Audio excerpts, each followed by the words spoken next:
What if none of what you see is real? That may seem like a bold statement, but consider what we've been able to achieve in virtual reality, artificial intelligence, video games, and movies. Considering how quickly our technology is advancing, who's to say that the world we see is not a program or simulation? Could our existence be research into what life was like on this planet at one time? Perhaps we're on a quest to discover new things for the benefit of the programmers.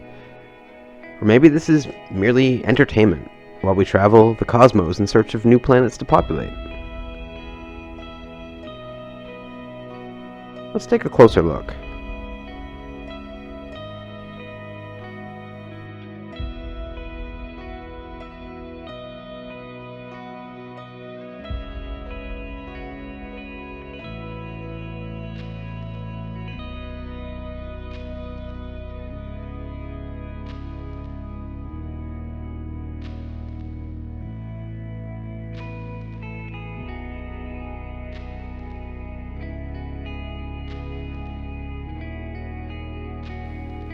To begin, I'll tell you that you actually are living in a simulation.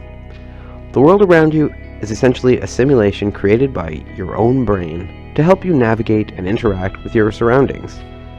The brain uses our world interfaces, that means our skin, eyes, nose, mouth, etc., to develop a picture of what the world around us should be like, to provide context for its actions. You see a thing and can touch it, so your brain is able to render it into your simulation of the world fairly easily. Once you've satisfied your need to interact with the thing, only the key features are stored in memory, allowing your brain to process the next thing in your world. For example, while practicing mycology, I may find a specimen of mushroom that I'd like to interact with, to pick it up, examine its gills, smell it, and so on. Once I've finished, I'll either collect the specimen or replace it where I found it to sporulate and continue its life cycle. Within moments, my brain has moved on to the search for the next specimen, and the one we just looked at is forgotten, in some cases never considered again. This type of simulation is the foundation for the other types of simulation I want to contemplate, one driven by artificial intelligence.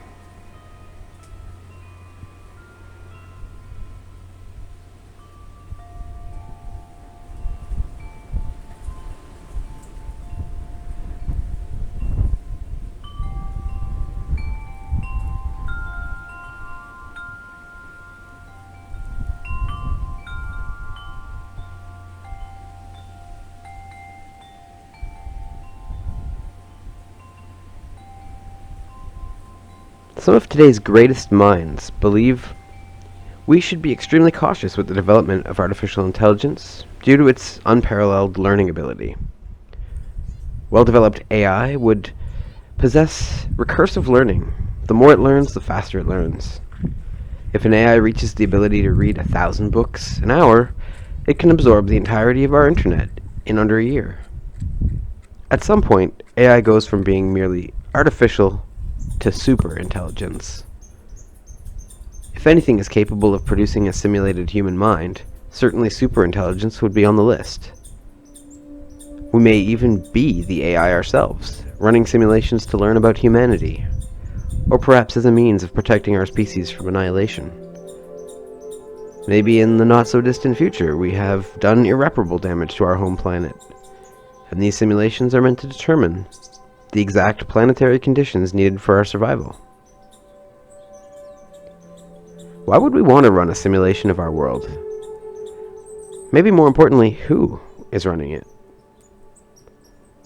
Though the thought exercise of pondering our world as an illusion has been around since ancient times, Nick Bostrom, who is the founding director of the Future of Humanity Institute at Oxford University, brought the hypothesis of ancestor simulation back into popular thought in 2003. He reasons that if a civilization does not destroy itself before being capable, and has the desire and will to create it, we're likely simulated. The term ancestor civilization could mean many things, but my personal take is that we are running the simulation in the future, studying our ancestors and the planet we came from. Perhaps we hope to learn from our mistakes, with how we've damaged Gaia, or we use it to extract historical data about our civilization.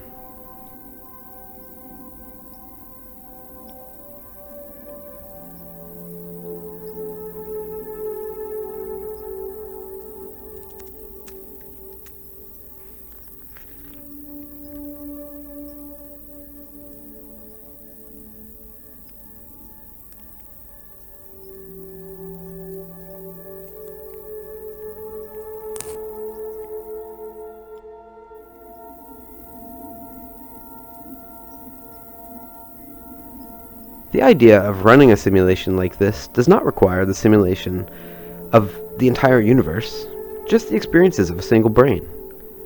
The brain's hardware is a series of signals that could be boiled down to binary code, responding to the outside world, which is even easier to simulate. When you're facing, say, a computer monitor, the wall behind you and everything beyond it doesn't need to exist until you turn around. Everything in the simulation around you could be programmed, random, or the result of other simulations interacting with the world.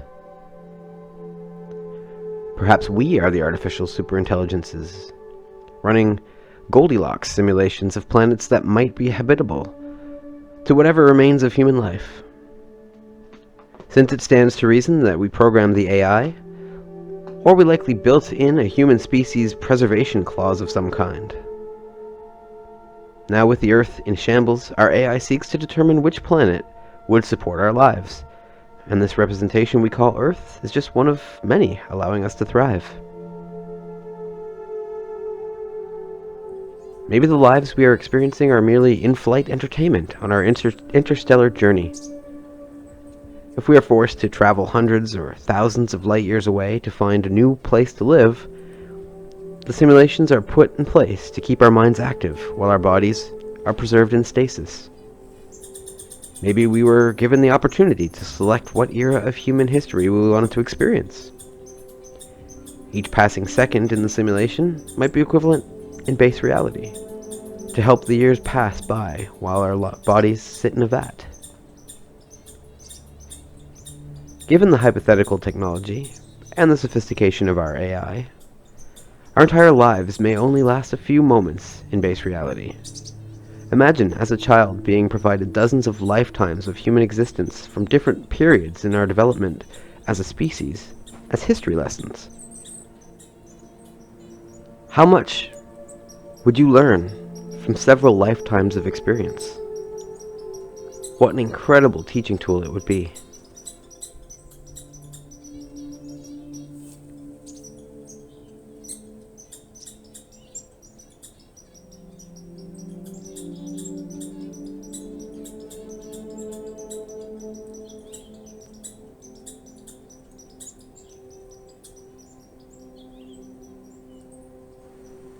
Finally, and along the same vein, perhaps these existences are being farmed by superintelligences for novelty. Imagine running thousands of multi-thousand-year simulations while scanning algorithms seek out all innovation, novelty, and ideas of interest to present to the civilization who set the wheels in motion. The novelty extracted from our synthetic existences could have real-world benefit to those in base reality.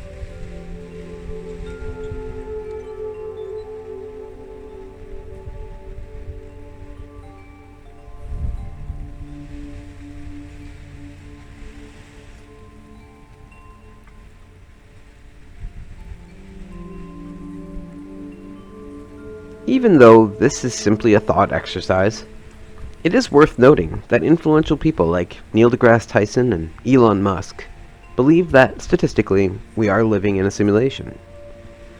The logic presented in their arguments is sound and undeniable. Whether you choose to believe them or not, nature is constantly increasing in complexity the more we seek to understand it.